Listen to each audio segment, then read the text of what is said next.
Selamat malam sahabat pembelajar. Setiap Kamis malam Anda akan bersama dengan saya Oki dalam acara Live Talk with Oki. Pada malam hari ini kita akan berbincang tentang saham.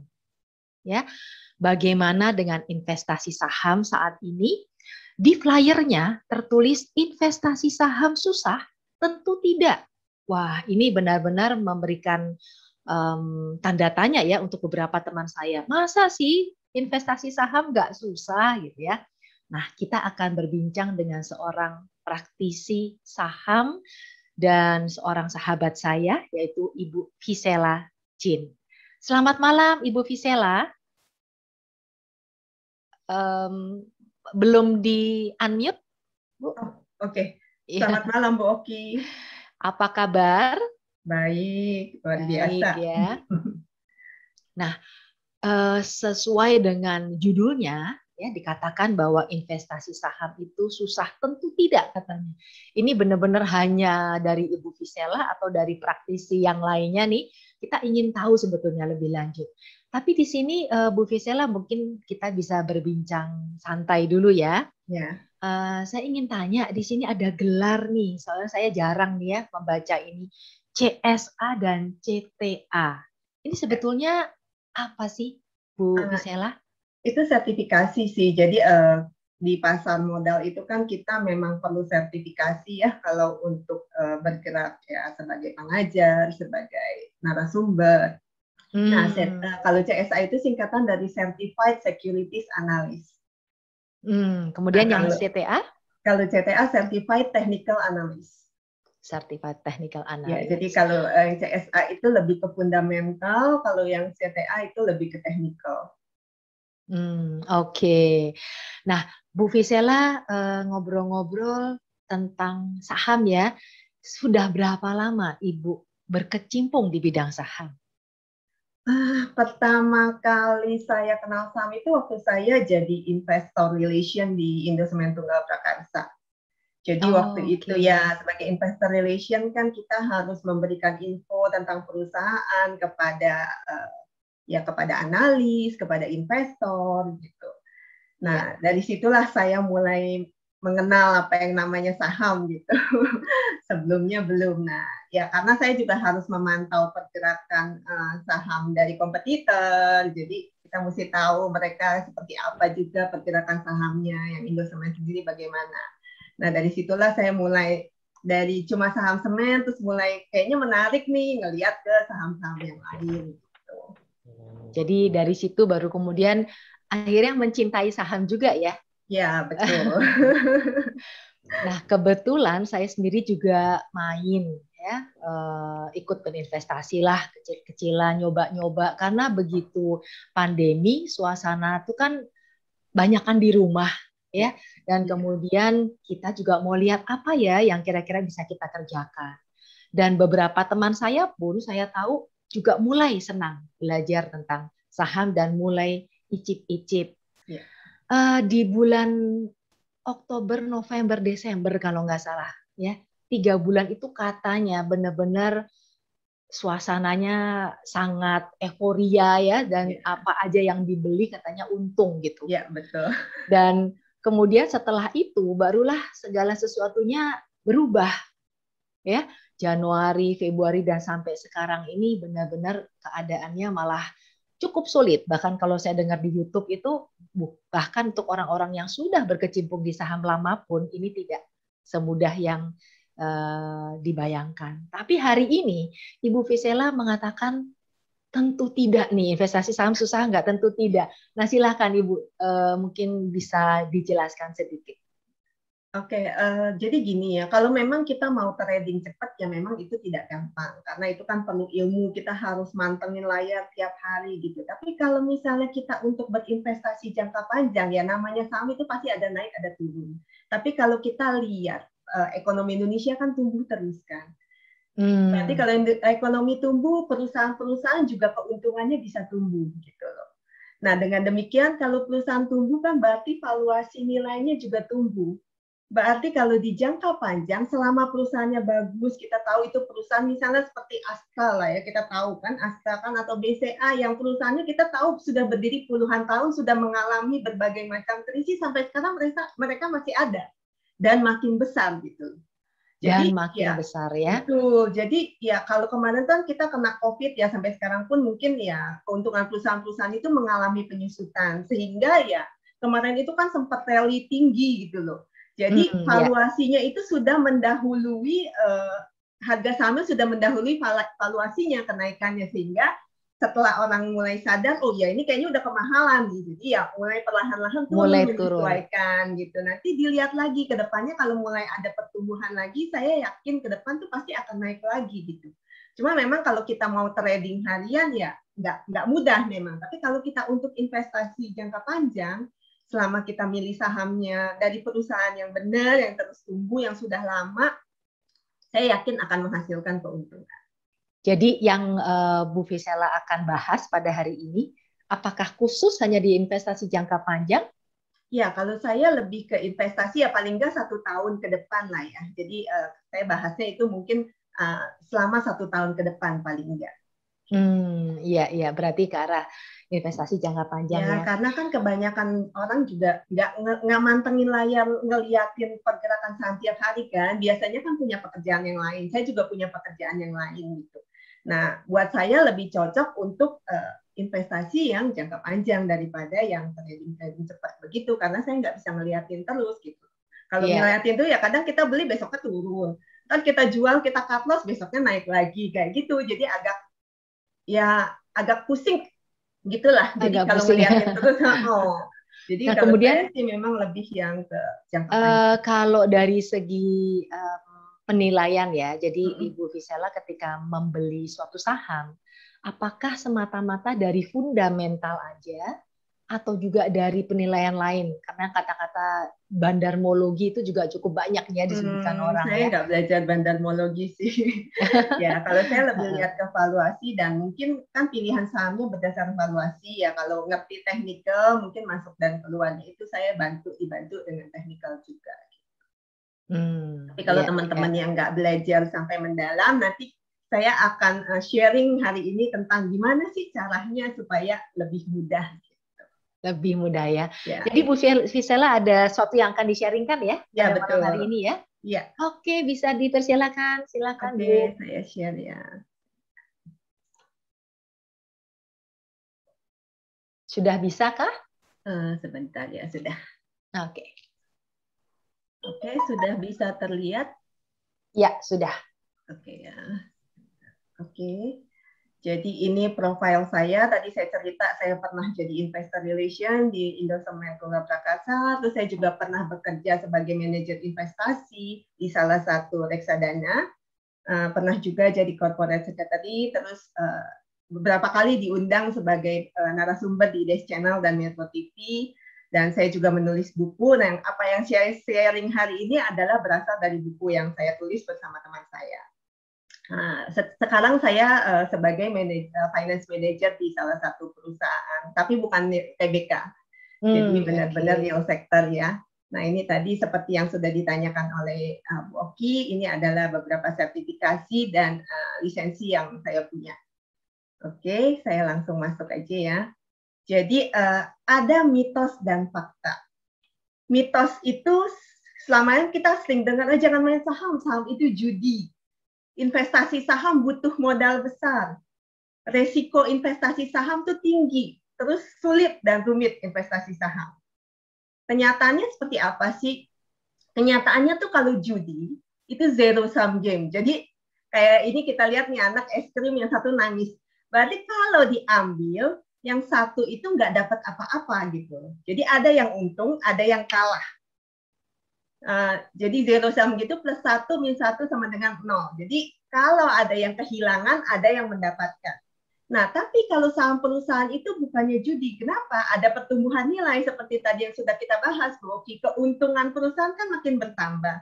Sehingga valuasinya juga bertambah. Itu tumbuh, bukannya judi. Jadi kalau misalnya kita jualan nih, ada yang beli, Yang beli itu belum tentu rugi, biasa aja harga sahamnya nanti masih naik lagi. Dia jual lagi ke orang lain itu juga belum tentu rugi karena harga sahamnya selama perusahaannya tumbuh ada kemungkinan akan naik terus gitu. Ya. Ya. Nah, terus udah gitu bagaimana? Mulainya harus dengan modal yang besar? Enggak kok. Bisa mulai dengan modal yang kecil. Jadi kalau kita lihat sekarang kan banyak mahasiswa-mahasiswa juga yang sudah mulai menabung saham ya. Karena dulu waktu zaman saya mulai, itu satu lot itu sama dengan 500 lembar saham. Jadi kalau kita membeli saham, kita harus beli sekaligus 500 lembar. Nah, kalau sekarang satu lot itu cuma 100 lembar, jadi sudah lebih sedikit modal yang dibutuhkan. Dan dulu waktu awal-awal saya mulai investasi di saham, itu depositnya harus 25-50 juta. Padahal waktu itu gaji saya tuh masih cuma berapa gitu. Akhirnya saya waktu itu nebeng om saya. Jadi kalau mau beli saham, saya bilang, oh nitip mau beli ini. Kalau mau jual juga saya nitip dia jual. Karena saya tidak punya uang sampai 25-50 juta. Gitu.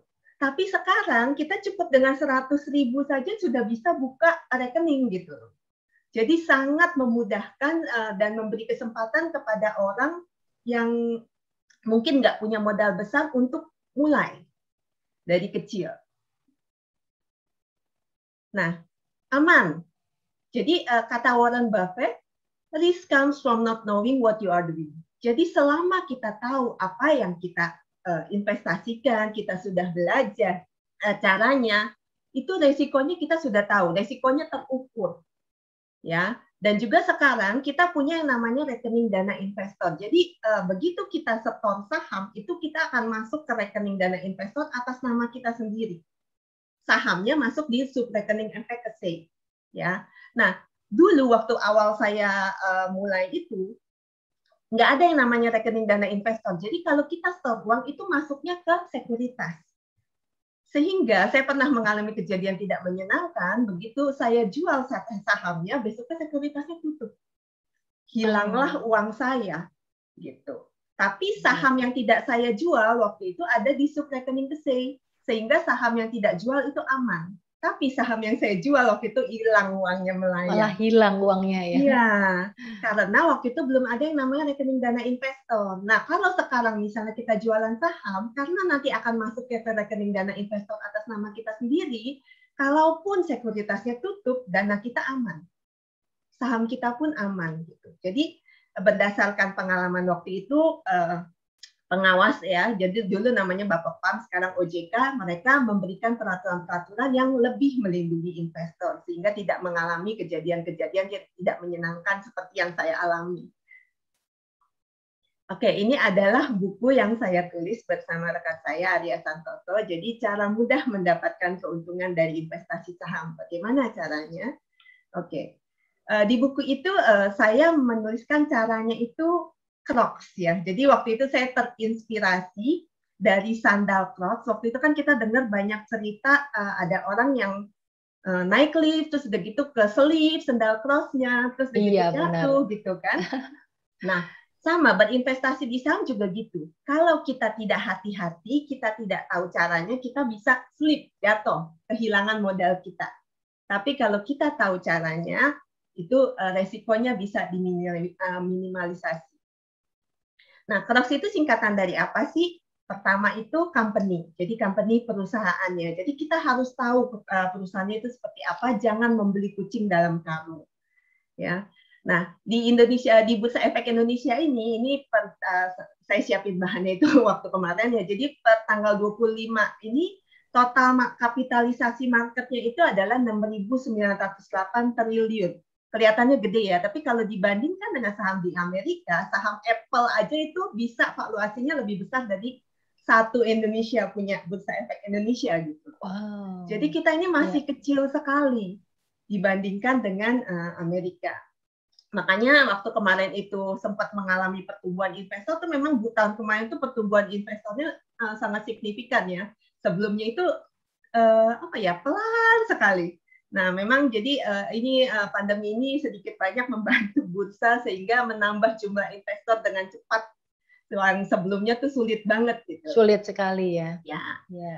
Nah, kita lihat yang pertama apa ya? Nomor 1 itu yang paling besar kapitalisasi marketnya adalah BCA. Nah, kita kan tahu BCA kan siapa sih yang nggak punya rekening BCA, ya nggak?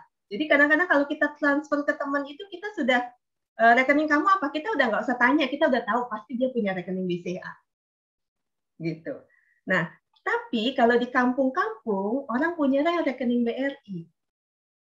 Jadi kalau kita tanya BCA tuh yang di kampung-kampung, penelayan, petani, itu belum tentu ada BCA, tapi BRI ada. Karena BRI itu mereka punya satelit sendiri sehingga mereka bisa menjangkau sampai ke kampung-kampung. Karena itu BRI ini nomor 2 kapitalisasi marketnya. Yang ketiga Telkom.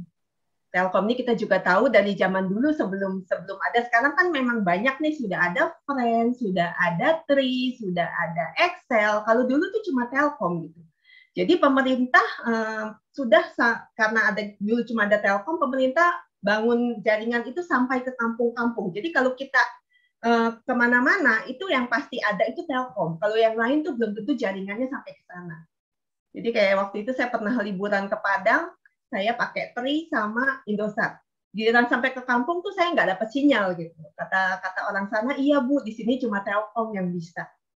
Ya, karena itu jumlah pemakai Telkom tuh paling besar, sehingga dia nomor 3. Nomor 4 Mandiri. Ya, Mandiri ini juga sudah sejak lama ya banknya. Memang lebih banyak saham bank ini yang paling besar. Jadi memang kalau kita berinvestasi itu, kalau di Indonesia itu yang paling bobotnya paling besar memang di finansial, di banking ya. Nah, yang kelima ini ada yang tahu nggak ini apa? Semua kita pasti pernah pakai produknya. Ada Inso, ada di consumer good ya. Ya, ini Unilever. Jadi kita boleh dibilang tuh di setiap rumah ada produknya Unilever. Ya, nah ini makanya dia market cap-nya kelima ya. Keenam Astra. Astra ini kita kadang-kadang cuma taunya mobil doang gitu ya. Padahal Astra ini dia konglomerasi, dia punya perkebunan, dia punya batu bara, dia punya traktor, dia punya fotokopi, dia punya properti. Jadi kalau kita punya saham Astra, kita udah kayak konglomerat tuh. Karena kita punya boleh dibilang tuh berbagai industri kita punya. Jadi ASII itu ya. Ada investasi di saham, terus begitu bilang sama mertuanya, saya punya saham loh di Astra. Ini yang dimaksud dengan ASII ya Bu Visela ya. Betul, kodenya ASII. Oke, dan berikutnya adalah, nah ini yang lagi fenomenal sekarang nih, Bang Arto. Hebat sekali, dia baru aja beberapa lama sudah langsung masuk ke dalam 10 besar kapitalisasi market. Karena dipercaya bahwa sekarang kan zamannya digital ya, jadi kita lihat kenaikan harganya tuh signifikan sekali Bang Arto ini, sehingga kita lihat kapitalisasi marketnya ini langsung menjadi 162 triliun dalam waktu singkat. Berikutnya Sampurna. Nah, Sampurna ini sebenarnya juga sudah mengalami penurunan ya, karena orang mungkin lebih sadar kesehatan, dan juga pemerintah mengenakan cukai yang cukup tinggi kepada Sampurna, sehingga Sampurna dulu pernah nomor 1, tapi sekarang perlahan-lahan makin menurun. Ya, itu karena orang mungkin mulai sadar kesehatan, dan juga pemerintah mengenakan cukai yang tinggi, sehingga orang mulai berpikir untuk merokok ya, jadi mulai mengurangi. Nah, berikutnya adalah MTEK. Nah, MTEK ini juga dia punya Dana, dia punya Bukalapak, terus dia punya SCTP. Jadi MTEK ini juga bergerak di digital, sehingga dalam waktu ini juga MTEK juga dulu kapitalisasi marketnya kecil. Nah, dalam beberapa bulan terakhir ini sama seperti Bang Arto tuh naik cepat sekali, sehingga masuk ke dalam 10 besar. Nah, yang terakhir adalah Chandra Asri. Chandra Asri ini adalah perusahaan petrokimia yang terbesar di Indonesia. Memang kita karena dia jualnya industrial, mungkin kita nggak gitu sering dengar namanya ya. Tapi kalau di industri petrokimia ini yang terbesar. Oke, itu adalah kita yang sebut, kalau yang market cap-nya besar itu kita sebutnya blue chips atau big caps. Nah, big caps itu biasanya yang market kapitalisasi market itu di atas 100 triliun. 10 besar itu aja sudah menduduki 42%. Jadi yang lain, kita kan sekarang sekitar ada 700-an saham, itu cuma 58%. Nah, ada lagi yang namanya second liner atau mid caps. Mid caps itu kira-kira kapitalisasi marketnya antara 20 triliun sampai 100 triliun. Di situ kita lihat ada Indofood, ada Antam, ada Alfamart. Ini juga nama-nama yang boleh dibilang cukup familiar dengan kehidupan kita sehari-hari ya. Nah, ini saham-saham yang second liner ini boleh dijadikan pilihan juga. Yang terakhir adalah third liner small caps, itu yang kapitalisasi marketnya antara 1 sampai 20-30 triliun gitu. Nah, ini juga BSD City, Sido Muncul, Esis, ini juga cukup nama-nama yang cukup familiar bagi kita. Nah, ada lagi yang namanya penny stocks, ini yang orang suka bilang saham gorengan.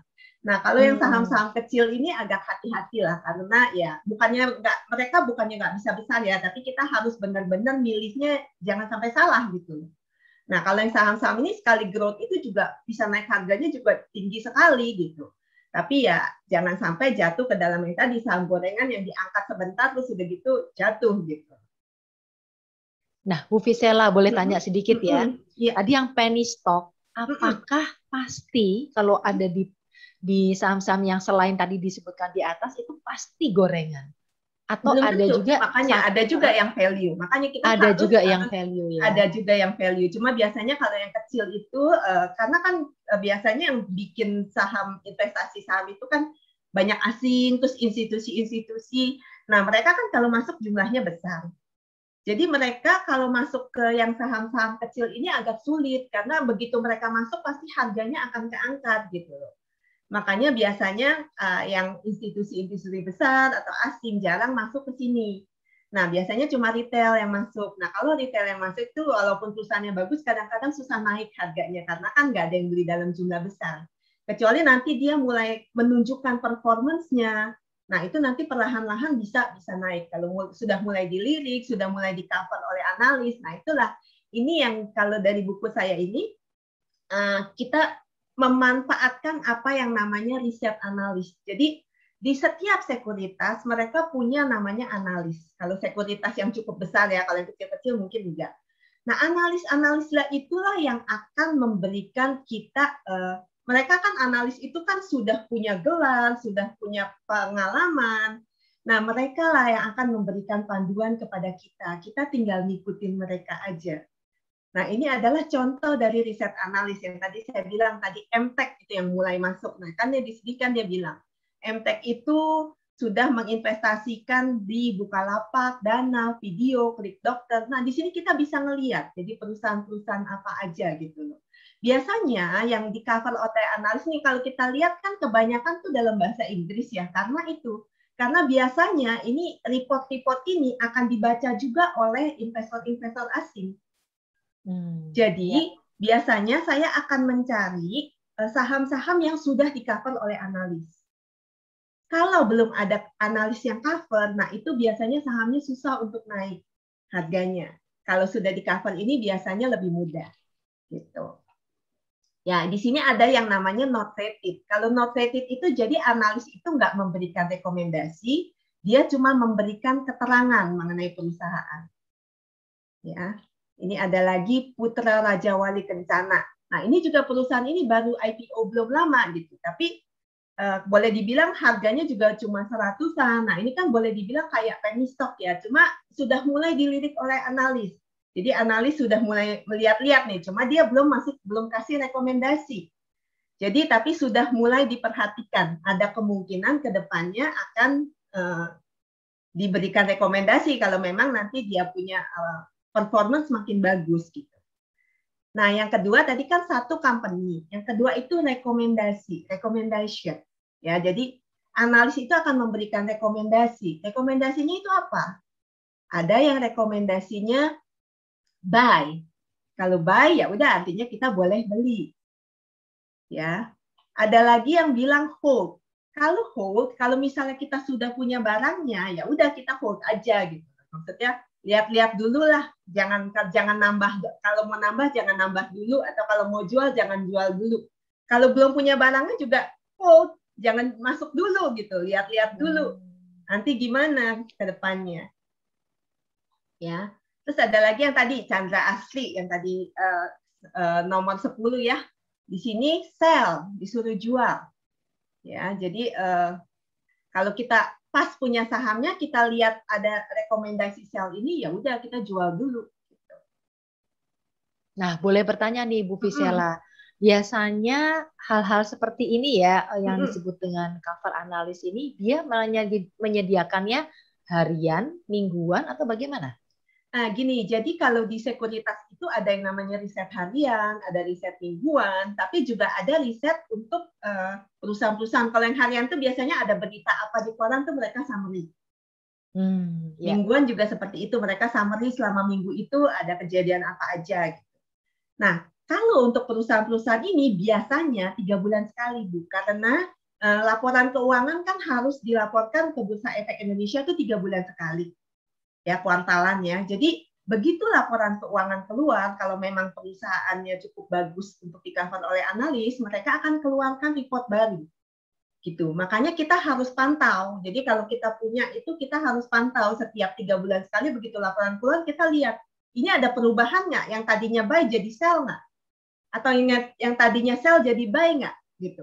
Kalau udah berubah gitu kan kita bisa lihat. Gitu. Atau kalau misalnya ada aksi korporasi, biasa misalnya kalau misal perusahaan mau akuisisi perusahaan lain, biasanya tuh bisa ada perubahan valuasi. Nah, itu juga nanti analis akan ngeluarin report. Yang umum sih 3 bulan sekali. Nah, Bu Vesela, berarti ya kalau kita yang dibicarakan oleh Ibu hari ini kan mengenai investasi jangka panjang ya. Betul. Makanya dikatakan bahwa 3 bulanan ini nanti ada rekomendasi untuk sell, untuk buy, atau untuk hold. Betul, betul. Nah, kalau melihat keadaan pada saat ini ya, yang ya keadaan saham tuh memang juga bergejolak. Ini benar-benar tidak membuat kita untuk melihat gejolak itu ya, karena kita cuma tinggal diam melihat fundamentalnya setiap 3 bulan ini gitu ya. Iya, betul. Dan ini mereka kan sudah ngitungin loh. Kita kan misalnya yang baru belajar kan nggak bisa ngitung kan. Ya udah kita percaya aja sama mereka. Cuma nanti di belakang ada lagi bagaimana percayanya gitu. Karena kan banyak banget nih analis nih gitu. Nah, dari pengalaman Ibu melihat ya, pernah nggak sih ada satu analis yang bertentangan begitu dengan yang lainnya? Gitu? Ada. Yang satu sell ini buy. Oh, bisa. Ada ya? Bisa. Oke. Ya, silakan diteruskan Ibu. Nah, yang ketiga adalah O-nya itu dari Cross adalah objektif. Objektif di sini bukannya objektif subjektif ya, bukannya, tapi tujuan. Tujuan. Jadi makanya kenapa saya pakai gambar mobil, karena kita tuh kemana-mana kan pasti punya tujuan. Nah, tujuan di sini apa? Tujuannya tentu untung kan. Nah, keuntungan itu dapat dari mana? Dari selisih harga beli kita dengan harga jual kita nanti kan. Nah, harga jual kita nanti kita jualnya di mana? Nah, itu nanti ada target price-nya. Jadi akan si analis itu akan ngasih price targetnya, ada price targetnya. Kayak ini Bank Jago. Price start harga sekarang waktu dikeluarkan laporan ini harganya masih 11.200, tapi target price-nya 15.000. Nah, yang harus diingat adalah target price ini adalah target price untuk 12 bulan. Jadi kalau misalnya habis dia keluarin report terus begitu besoknya harganya turun, ya jangan dibilang dia keluarin report dia mau jualan gitu. Padahal kan yang ini kan buat 1 tahun, buat 12 bulan. Jadi ya harga tuh nggak bakalan kalau misalnya dia keluarin report terus begitu harganya langsung naik, besoknya langsung berapa hari langsung naik ke 15.000, nggak gitu loh. Dalam perjalanan mungkin dia turun dulu. Bahkan sampai 9.000 berapa kemarin ya? Mungkin bisa turun dulu ya. Nanti tapi kan kalau kita lihat kan kayak sekarang kan kemarin itu sempat ke 9.000-an, hari ini naik lagi kan. Bahkan iya 11. Iya, sudah 6 ya, 11.6. Ya, karena target price-nya ini saya lihat kebanyakan analis memang di 15 ribuan. Saya lihat sudah beberapa analis bilang di 15.000 gitu loh. Cuma ya itu, jangan bilang dia keluarin report mau jualan tuh buktinya harganya turun gitu. Dia jualan. Enggak, karena memang ini harganya adalah untuk 12 bulan gitu. Cuma ya tadi, karena dikeluarkan 3 bulan sekali, nanti tiap 3 bulan kita harus pantau. Ada perubahan nggak? Siapa tahu nanti target price-nya diturunin bisa, atau juga bisa dinaikin lagi gitu. Iya, jadi keadaan itu juga bisa berubah ya, walaupun saat ini tertulis 15.000. Kayak kemarin kan ada pandemi kan langsung pada revisi target kan, yang tadinya targetnya tinggi-tinggi langsung diturunin karena kan perusahaan yang tadinya untungnya mungkin bisa 10% malah jadi minus 20%, 30%, sehingga target price-nya bisa turun juga gitu. Jadi tetap kita harus pantau. Memang nggak sulit, jadi kita cuma ngikutin ini aja, tapi kita tetap harus kerja juga. Jadi harus pantau juga. Gitu. Oke. Ya. Nah ini contoh kedua adalah dari Credit Suisse. Ini Medco, sama dia ada target price-nya juga. Jadi di sini dia upgrade tadinya dari neutral jadi outperform. Outperform ini sama dengan buy ya. Jadi dia outperform itu adalah dia performance-nya itu melebihi performance saham-saham lainnya sehingga boleh dibeli gitu. Nah, tadinya harganya 700 dia naikin jadi 990 target price-nya. Jadi bisa dinaikkan. Ya. Oke. Nah, ini jadi setelah kita lihat kita rekomendasinya buy atau sell, terus begitu target price-nya berapa, nah kita harus banding-bandingkan gitu. Karena antara analis yang satu dengan analis yang lain tuh biasanya beda-beda. Yang tadi seperti Bu Oki bilang, bisa aja yang satu bilang hold, yang satu bilang buy, satu bilang sell gitu. Nah kita maunya tuh nyari kalau bisa yang banyak analis bilangnya buy kalau kita mau beli. Kalau sell juga kita sell. Gitu. Jadi kita bandingkan beberapa analis. Nah ini saya ambil contoh beberapa riset untuk United Tractor ya. Jadi United Tractor ini selain jualan tractor, dia juga ada untuk memberikan servis untuk konstruksi batubara ya. Nah ini target price-nya 26.800. Ini adalah dari ini riset dari Mirai ya. Berikutnya, baru ini Bu ya, 25 Mei 2021 nih. Iya, saya ngambil riset terbaru betul. Ya. Nah, yang ini tanggal 24 Mei dari Bahana, target price-nya 27.000, mirip-mirip ya tadi 26.800, ini 27.000. Saya lebih senang yang biasanya mirip-mirip gini gitu loh. Jadi nggak terlalu jauh. Nah, dari CLSE target price-nya 27.600. Ya, tadi 26.800, 27.000, ini 27.600. Terus ada lagi dari Mandiri Sekuritas. Ini target price-nya 28.500. Terus dari Dana Reksa target price-nya 30.000. Nah, kita lihat range-nya itu kan dari 27.000 sampai 30.000.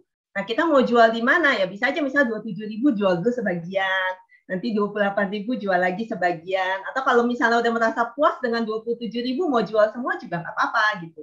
Yang penting kalau cuan itu kan kita yang tentuin kan mau seberapa banyak. Yang penting ya jangan sampai rugi lah. Kalau sudah sampai atau mau nunggu lagi, ada nggak nanti 3 bulan lagi dia keluarin report lagi naikin target price. Kalau naikin ya udah kita hold lagi gitu. Ya. Nah, saya senang ini ada satu sekuritas namanya Kibum. Dia tuh ngambil dari Bloomberg. Nah, di sini adalah kalau dari Bloomberg itu mereka kumpulin riset-riset dari berbagai analis, terus udah gitu diambil rata-ratanya. Nah, di sini rata-ratanya adalah 27.750. Jadi dari sekian banyak analis mereka rata-ratain. Rata-ratanya 27.750. Jadi kalau bisa dapat dari Bloomberg itu akan lebih bagus gitu. Cuma ya kalau kayak gini nih, kalau dari Bloomberg tuh mereka tuh banyak banget nih analisnya. Cuma ya itu, kalau Bloomberg itu kan kita langganan mesti 1.500 atau 2.000 US dollar sebulan. Nah kalau kita retail kan mungkin nggak sampai harus langganan gitu sebulan kan sih. Nah, biasanya langganan itu sekuritas. Atau kayak dulu Indosemen juga karena kita perlu lihat harga minyak, harga batubara dan lain-lain. Ada juga biasa perusahaan-perusahaan besar lah yang langganan Bloomberg dan sekuritas gitu. Nah, kalau kita ya udahlah kita manfaatin aja kalau kita bisa dapat reportnya Kibum, mereka ambil dari Bloomberg bisa. Saya dulu karena teman saya kerja di Kibum, saya dapat gitu loh tiap hari. Tapi sekarang dia udah resign, saya udah nggak dapat lagi. Jadi mungkin kalau misalnya ada yang bisa dapat, nah itu lebih bagus. Tapi kalau enggak ya udah kita ngumpulin aja dari riset berbagai analisnya, kita kira-kira sendiri ya rata-ratanya berapa. Seperti itu. Oke. Jadi save the reason, S-nya itu yang terakhir, cross itu save the reason. Jadi kita nggak usah tahu alasannya apa, analis itu ngitung apa, udah kita nggak mau tahu lah mereka cara ngitungnya gimana. Yang penting kita ngelihat aja hasilnya. Jadi kita bisa santai-santai, jalan-jalan ke pantai, atau kita bisa mengerjakan pekerjaan kita sehari-hari, nggak usah tiap hari ngeliatin layar seperti itu gitu. Ngeliatin layar juga jadi stres ya. Iya, betul. Darah tinggi juga bisa naik ya. Iya, karena kalau diliatin terus ya, kalau pas turun kan kita sebel gitu. Terus pas naik, ore gitu kan. Terus segitu, tapi gimana mau ngapain gitu loh kan. Kalau kita memang untuk investasi jangka panjang kan kita nggak ngeliatin mau naik dia mau naik mau turun ya udah gitu loh. Yang penting kan memang kita targetnya paling nggak 1 tahun seperti itu. Nah, jadi benar nggak sih riset analis itu selalu tercapai? Ya itu tadi saya bilang, kadang-kadang mereka akan revisi target. Jadi bisa aja nanti tadinya targetnya lebih tinggi, sekarang enggak. Nah, kita lihat ya ini beberapa, saya ambil beberapa contoh, ini riset dari CIMB untuk LinkNet, ini First Media ya perusahaannya. Jadi waktu itu Oktober 14 mereka mengeluarkan riset waktu harganya 2.120, mereka bilang target price-nya 3.850. Itu upside-nya 81% loh. Gede sekali ya. Ternyata ini tadi Oktober 2014, ini 16 April sudah tercapai. Jadi setengah tahun ya, dari Oktober ke April. Nggak usah nunggu 1 tahun. Kadang-kadang bisa lebih cepat gitu. Setengah tahun aja udah sampai. Nah kalau udah sampai sini ya terserah. Kalau misalnya belum ada report yang baru, masih targetnya sama, kita mau jual dulu, pindahin ke saham yang lain, boleh. Atau kalau kita mau nunggu lagi, ya boleh gitu. Ini kan setelah tercapai target, kita lihat harganya di situ-situ aja gitu. Aman-amanan juga. Nah, karena Bu memang Visela, valuasinya sudah sampai. saya pernah dapat pertanyaan juga karena saya kebetulan nggak pernah ya investasi jangka panjang. Mm-mm. Jadi ada pertanyaan begini, kalau kita misalnya katakan ya, kita mau investasi jangka panjang nih, ya. Mm-mm. Nah, sampai itu apakah target tertentu misalnya sudah tercapai, kemudian kita jual?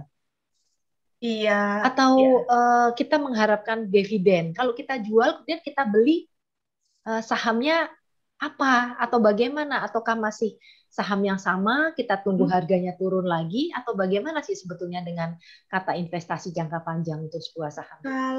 Kalau memang yang benar-benar panjang ya, kalau misalnya kayak saham-saham seperti BCA, BRI, itu kan mereka bagi dividen juga rutin. Kalau memang ada teman-teman saya juga beberapa yang memang beli saham untuk dapatkan dividennya.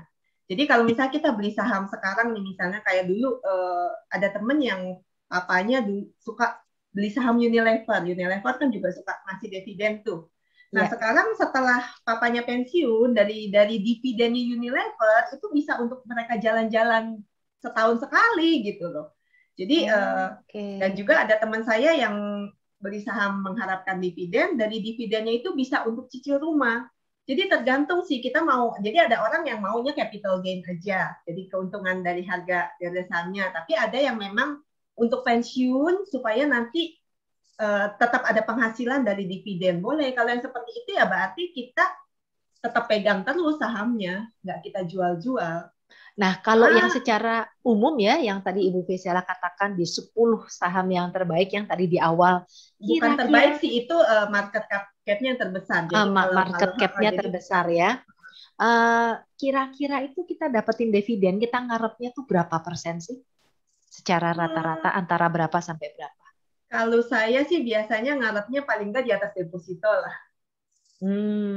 Gitu. Kalau gitu anggap sekarang netnya tuh mungkin sekitar 5, sekian ya. Deposito sekarang net mungkin nggak sampai 4%, Bu. Oh, sekarang nggak sampai 4% ya? Nggak sampai 4%. Jadi deposito sekarang kalau nggak salah 4% lebih, dipotong 20% pajak ya nggak sampai 4%. Oke. Iya. Jadi memang kalau saya kita sendiri bisa juga dapat 5% aja mungkin sudah lumayan gitu. Jadi kita tetap dapat kenaikan dari capital gain-nya, plus kita dapat dividennya itu sebagai pengganti dari bunga deposito ya. Betul. Selama fundamental perusahaannya tidak berubah ya. Jadi makanya itu kalau bisa tetap dibantu dengan riset analis supaya kita tahu bahwa perusahaan ini masih grow gitu. Soalnya kayak Unilever ini kan juga dulu kan pertumbuhannya tinggi sekali. Sekarang ini perlahan-lahan sudah mulai melambat sehingga harga sahamnya berat untuk naik. Iya, gitu. Saya dengar ini saham Unilever dari beberapa tahun yang lalu sampai sekarang ini malah harganya nggak terlalu bagus. Karena mereka kan perusahaannya makin besar. Jadi kalau perusahaan besar kan bergeraknya udah lebih susah kan kayak gitu. Dan mereka juga nggak kayak misalnya Astra kan mereka merambah ke sektor-sektor lain gitu kan. Jadi meluas ya. Kalau Unilever kan juga mereka memang consumer. Jadi kelihatannya mereka tidak ekspansi. Nah, itu sedangkan yang consumer good itu kan mulai muncul kayak Mayora dan lain-lain kan. Jadi market share-nya juga mulai perlahan-lahan tergerus sehingga tumbuhnya udah nggak bisa seperti dulu gitu. Sehingga orang sekarang juga banyak yang switch, sudah nggak di Unilever lagi, pindah ke yang lain gitu. Jadi kita tetap harus ngelihat seperti itu sih. Kalau kita lihat mungkin growth-nya sudah nggak bagus, ya kita pindahlah. Kayak tadi Sampurna juga kan rokok kan dulu kan pernah nomor 1, terus sekarang juga makin lama makin mengecil gitu, makin harganya juga sudah berat. Jadi bukannya kalau invest di satu saham itu untuk selamanya juga, kita harus lihat growth-nya juga. Nah itu kalau memang kita nanti nggak belajar fundamental atau technical, kalau mau pakai cara mudah aja ya itu pantau aja dari reportnya analis. Biasanya mereka akan kasih tahu. Gitu. Baik. Ya, ini ada contoh juga riset Pegas juga waktu 12 Oktober di Kresna ya. Ini targetnya 1.570, waktu itu harganya 980. Ya, ini juga tercapainya waktu keluarnya Oktober, Desember ini sudah tercapai gitu. Tapi kita lihat kan setelah itu kan turun terus.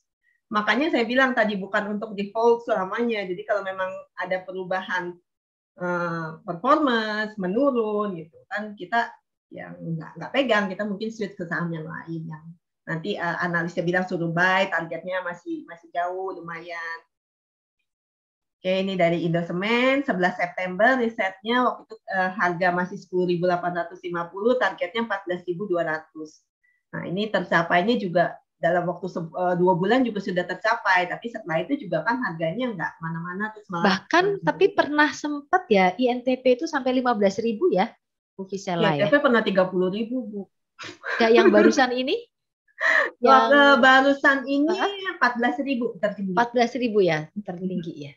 Okay. Kayaknya kalau nggak salah sih, karena saya udah lama nggak lihat semen sih ya, itulah sejak pemerintah mengatur harga semen itu, sejak itu saham semen sudah tidak begitu menarik sih. Baik. Kalau ngomong-ngomong 30.000 tuh beberapa tahun yang lalu gitu ya? Ya, waktu saya masih jadi IR dulu 30.000. Karena waktu itu kan cuma pemainnya kan cuma semen Gresik ya, sekarang namanya Semen Indonesia, terus begitu kan Holcim atau Semen Cibinong dulunya sama Semen. Waktu itu cuma ada tiga pemain di sektor semen, tapi sekarang kan banyak banget.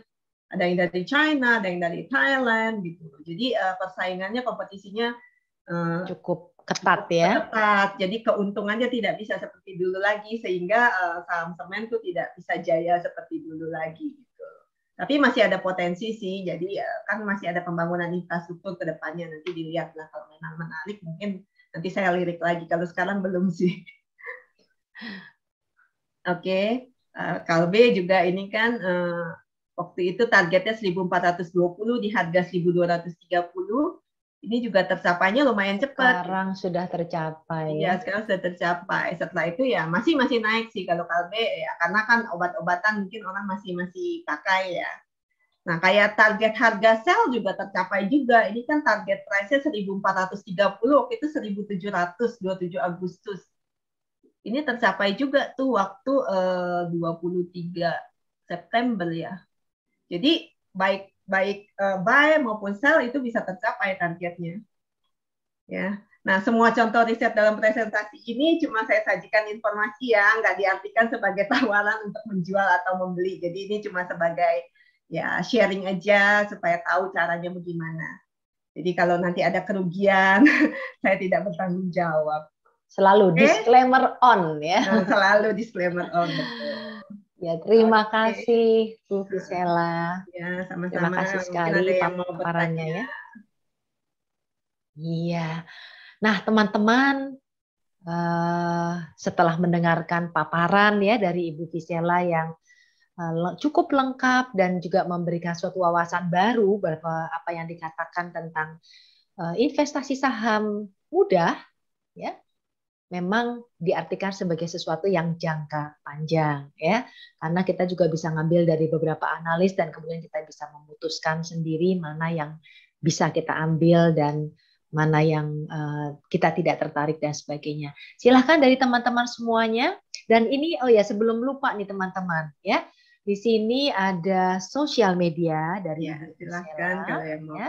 Silahkan. Tapi nanti gini, Ibu Visela, apakah yang tadi dipaparkan bisa dibagikan Boleh, atau tidak? Bisa boleh, ya. boleh. Kalau bisa, bagi Bapak Ibu yang sudah tergabung di WA Group Idayanti Sudiro untuk Indonesia Belajar, nanti semuanya ini akan saya bagikan. Dan ini memang kebiasaan dari saya, jika pembicara membagikan materinya, saya akan bagikan di WA Group Indonesia Belajar.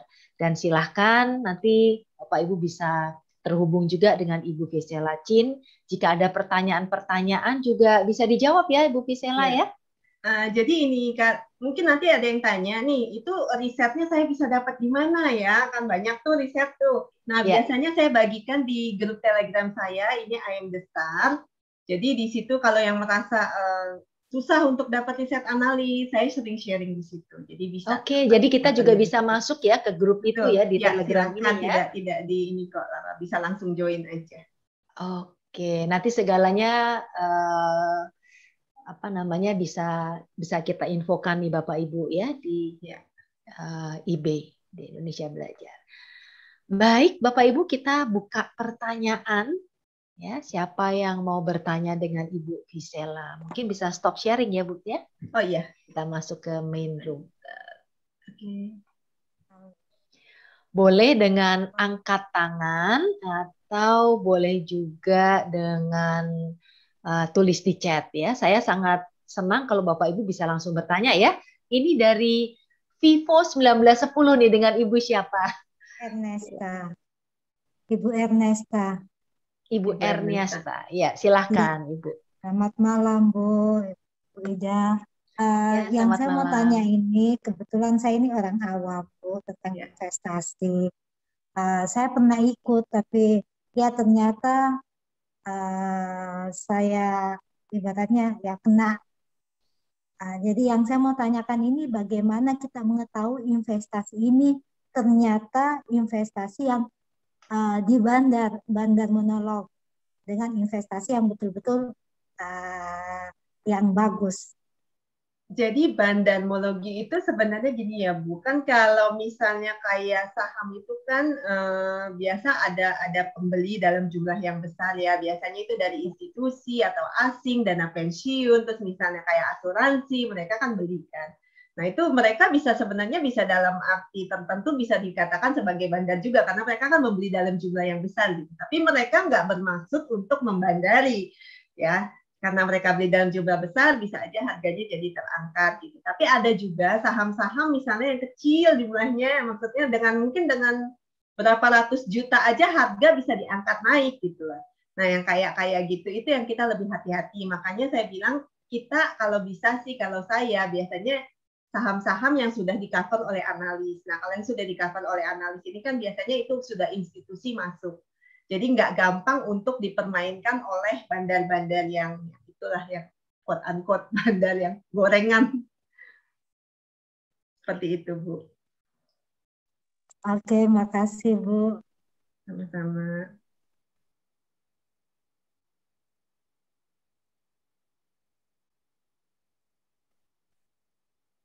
Bu Oki masih mute. Untuk pemula, mana yang lebih baik dan aman untuk buka rekening saham? Apakah lebih baik di bank atau di perusahaan sekuritas? Terima kasih. Kalau saham ya harus di perusahaan sekuritas, nggak bisa di bank. Ya, Ibu Monik harus di perusahaan sekuritas karena memang tidak bisa di bank. Dan perusahaan sekuritas mana aja juga nggak apa-apa, karena seperti yang tadi saya bilang sudah punya rekening dana investor sendiri, jadi uang kita aman, terus begitu sahamnya juga nanti di KSE juga aman. Jadi ya, atas nama kita sendiri ya. Mana aja sama. Ya, oke. Semoga menjawab Bu Monika. Kemudian yang kedua ada pertanyaan, lebih untung kripto atau saham? Dan untuk main sendiri lebih mudah kripto atau saham? Nah, kalau kripto itu saya anggapnya malah lebih seperti apa ya?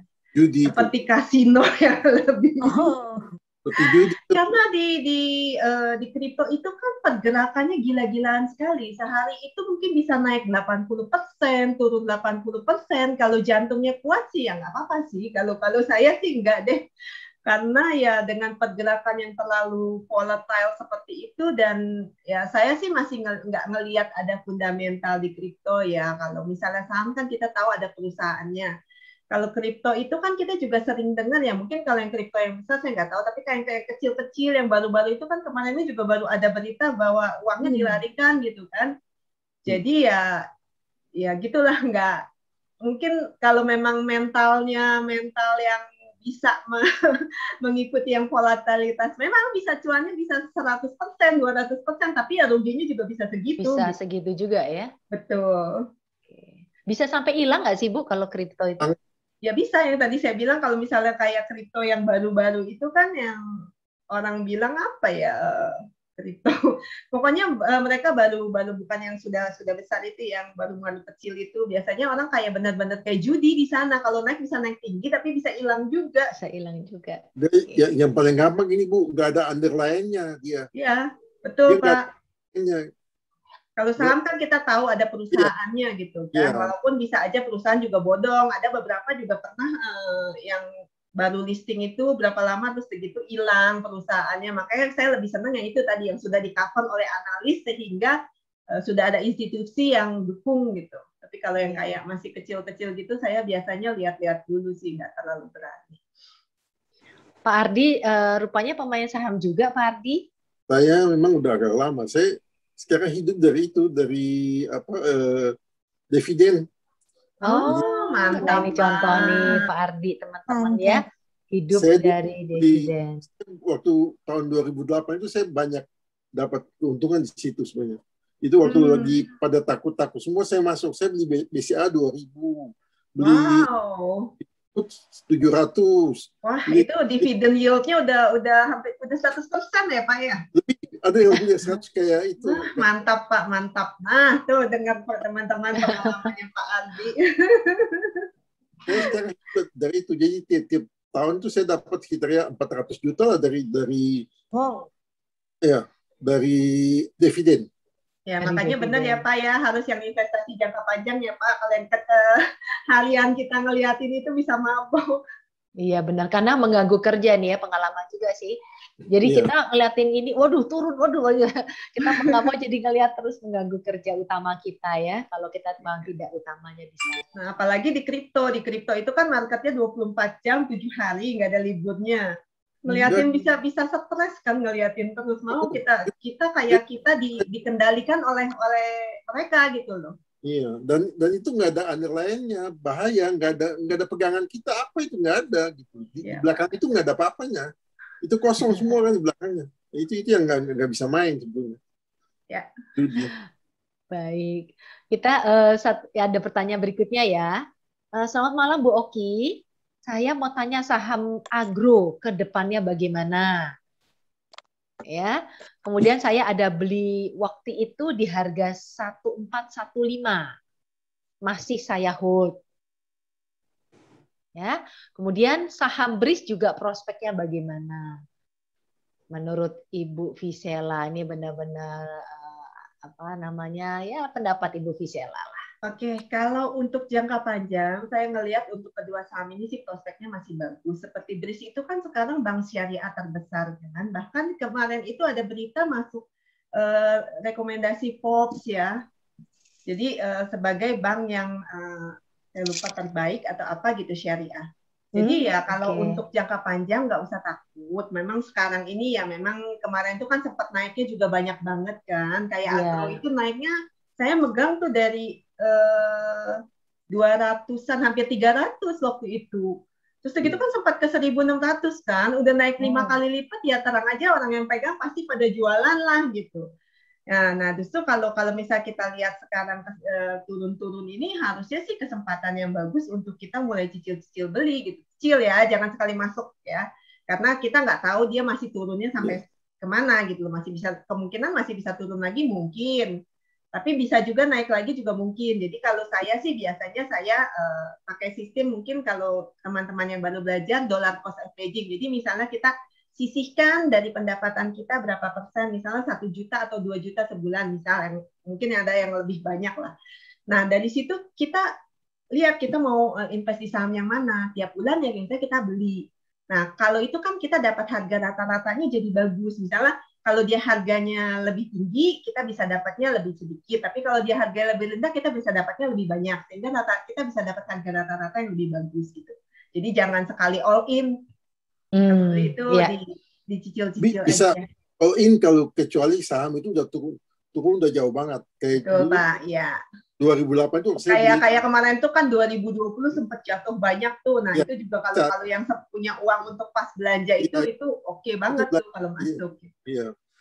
Boleh tanya nggak, Temas itu kenapa naik gitu banyak ya? Kenapa, Pak? Saham Temas bisa naik 100% lebih dalam jangka pendek, itu ada apa sih isunya? Kayaknya kalau nggak salah laporan keuangannya bagus ya, Pak. Laporan keuangan untungnya nggak terlalu banyak kalau saya lihat sih. Saya belum lihat sih. Nggak terlalu perhatiin pelayaran saya. Saya kaget loh, saya lihat dia naik itu hampir 2%. Nah, kayaknya Samudra Indonesia itu juga naik banyak, Pak. Oh, gitu ya. Ya, jadi saham-saham pelayaran tuh memang kemarin ini sempat lumayan naik banyak. Samudra Indonesia, terus begitu Temas, apalagi ya. Jadi ada beberapa sih. 200% dia naik itu gila. Dari 100. Kayaknya sama yang bagus itu naiknya Samudra Indonesia. Mungkin yang lain jadi ikut, kayaknya gitu sih. Ikut mungkin, iya. Oke. Baik.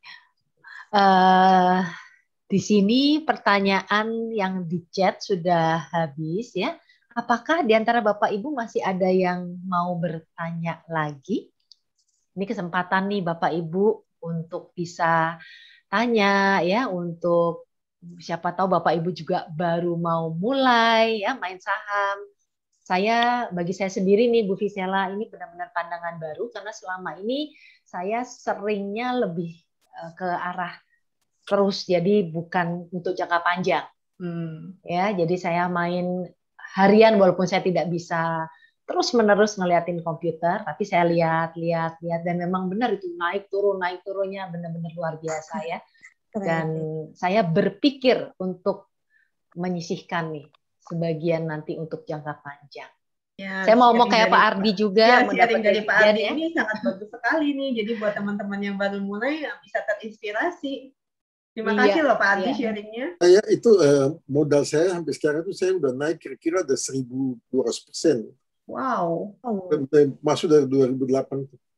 Mantap Pak. 2008 tuh pas 2008 pas krisis Bu, krisis ya. Yang saham-saham harganya pada jatuh. Bukan 1998 ya? 98 juga, 2008 juga, makanya pada bilang siklus 10 tahunan, tapi kemarin kan 2018 enggak, makanya di 2020. 2020 ini. Iya. Di 2020 enggak seberapa, 2008 itu tinggal 5.500. Itu dugem Pak, tiap hari Pak duduk gemetar. Saya waktu itu dapat apa aja saya masukin, saya pikir udah. Kalau waktu itu karena saya masih belum terlalu banyak uang dan waktu itu juga masih belum punya pengalaman Pak, jadi malah takut gitu loh, bukannya beli malah takut waktu itu Pak. Enggak, memang ada yang takut-takutin saya juga, tapi saya pikir udah nggak masuk akal. Kayak apa CTRA waktu itu kan udah di bawah Rp50 udah.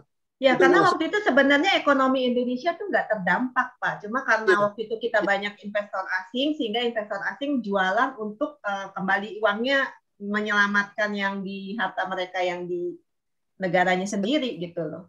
Sebenarnya ekonomi kita nggak kena kok waktu itu. Masih bagus, perusahaan-perusahaan masih tumbuh. Memang waktu itu kalau pintar sih sebenarnya harusnya beli. Karena perusahaan masih tumbuh, harganya tuh murah sekali. Penin Sekuritas, Bu. Waktu itu saya di Penin Sekuritas, Pak siapa itu? Pak ini yang namanya siapa? Itu dia yang berani-beraniin saya. Dia bilang coba kamu hitung CTRA itu. Dia punya aset aja udah jauh lebih tinggi daripada harganya itu. Jual tanah kosongnya aja udah lebih mahal dari. Oh ya udah saya beli aja. BCA juga cuma kamu lihat udah tinggal harga gitu masa masuk akal nggak masuk akal ya udah beli aja. Udah beli tanam terus. Tahu-tahu tahun 2009 itu bulan Februari itu waduh mulai naik tiap hari saya lihat. Saya gembira terus satu hari tuan gitu. Pak Ardi, ngomong-ngomong Pak Ardi, investasinya di berapa saham Pak? Artinya berapa macam gitu ya? Saya kira-kira ada sekitar hampir 15 sampai 20. Wow. 15 sampai Kebanyakan di 20. bank-bank sih. Saya BCA, BNI, BRI, Mandiri itu ada semua. Dan saya Hmm. tiap tahun tuh cari uang di Ya, saham-saham itu bank. dividen tiap tahun pasti bagi dividen itu. Bukan dividen aja, Bu. Saya begini, akalnya saya gini, kalau pas ada krisis itu, pas saham turun itu saya beli, saham bank saya beli. Jadi nggak sampai sebulan pasti balik naik lagi. Jadi itu cuan untuk jalan-jalan. 1 tahun dapat ya, no PTO sampai PTO dapat lah. Ya. Untuk Mantap, itu Pak Andi. jadi biasa saya ambil di situ, ambil kesempatan di situ.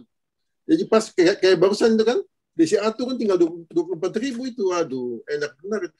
23.000, sekarang udah 30.000 lebih, ya udah ada deposito apa? Kemarin 32, hari ini sudah turun 31, 350. Iya, nggak apa-apa, masih untung. Saya beli 23, 24.000 waktu itu. Sekarang jual udah berapa banyak? 30% ada.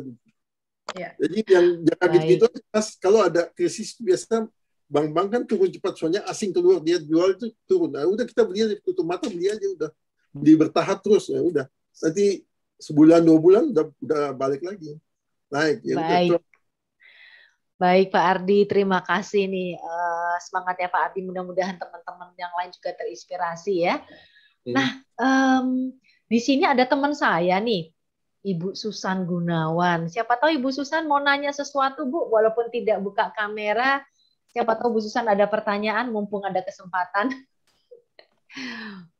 Selamat malam Bu Oki. Selamat malam. Iya, malam. Selamat malam Bu Susan. Sebetulnya bukan masih baru ya Bu Sisil ya.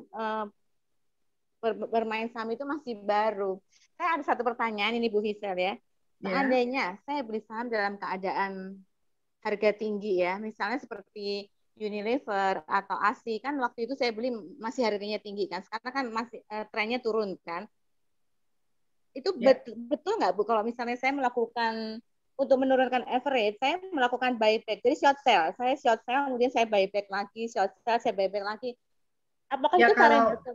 Kalau Ibu bisa pantau terus sih boleh aja Bu, itu kan bagus, maksudnya menurunkan modal. Tapi kalau misalnya yang nggak punya waktu, ya kalau itu kan sahamnya harusnya Astra, Unilever itu kan boleh dibilang saham-saham perusahaan yang kita tahu bagus ya. Iya. Bisa di-hold sih. Iya, dari saya beli itu kayak belum balik dari itu. Kemudian saya untuk menurunkan average, saya setiap hari lakuin itu aja.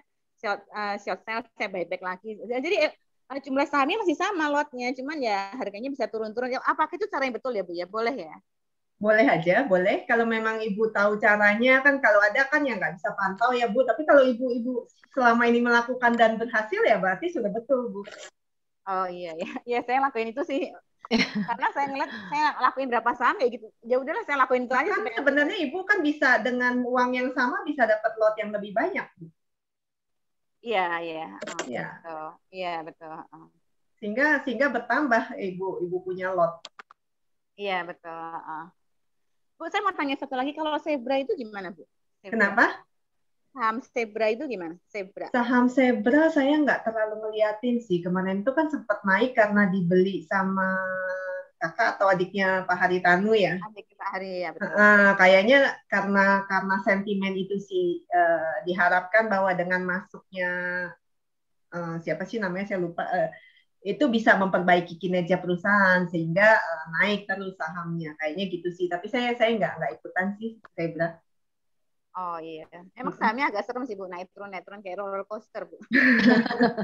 Tapi berarti untuk kita dapetin keuntungan ya, naik turun itu. Jadi profitnya kalau kita bisa mantau, begitu turun langsung beli itu ya bisa. Ya kalau memang yang sempet, yang bisa ini banyak kok teman-teman saya juga yang trading for living, mereka memang dari jual beli saham harian untungnya gitu. Tapi kalau misal kita yang punya kerjaan lain sih lebih cocok saya rasa dengan caranya Pak Ardi ya, yang nabung untuk jangka panjang. Iya, saya biasa beli turun Bu, jadi turun banyak itu saya beli. Kalau waktu naik saya nggak, saya tahan. Jadi kalau waktu saham naik saya nggak bakalan beli. Jadi kemungkinan ini itu saya kebanyakan waktu turun dari atas 10% itu saya beli dikit, turun lagi saya beli lagi average gitu. Itu cara saya gitu. Iya, oke. Terima kasih sharingnya dan pertanyaannya ya Bu Susan dan Pak Ardi. Baik, saya ingatkan sekali lagi Bapak Ibu jangan lupa follow dan temenan ya sama Ibu Fiselasin. Tapi juga jangan lupa dukung Indonesia Belajar. Ada YouTube-nya, ada Instagram-nya, Facebook-nya Indonesia Belajar.id. Jadi supaya kita selalu dapat mengikuti sharing-sharing yang diselenggarakan oleh Indonesia Belajar. Dan saya berterima kasih juga kalau Bapak Ibu bisa follow saya juga, Idayanti Sudiro. Nanti di sana biasanya kalau saya lebih ke arah kesehatan, lebih ke arah pengembangan diri dan coaching. Baiklah, waktunya sudah cukup malam nih hari ini Bapak Ibu ya.